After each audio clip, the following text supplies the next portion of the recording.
การว่ายน้ำเนี่ยเป็นการออกกำลังกายเดียวของเด็กที่มีอายุน้อยๆระดับหลักเดือนนะคะและการว่ายน้ำเนี่ยจะทำให้เด็กเขาเนี่ยนะคะต้องใช้แรงมากกว่าอยู่บนบกถึง4 เท่า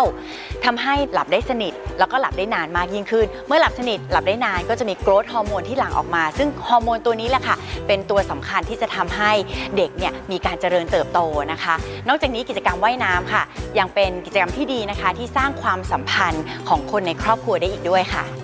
นุ้ยพามาว่ายน้ำที่นี่เสมอเลยค่ะเพราะว่านุ้ยประทับใจในมาตรฐานของสระว่ายน้ำหลักสูตรการเรียนการสอนคุณภาพของคุณครูนอกจากนี้ค่ะยังมีบริการที่ใส่ใจด้วยแล้วก็ยังมีสิ่งอำนวยความสะดวกต่างๆมากมายที่อยู่ที่นี่ค่ะ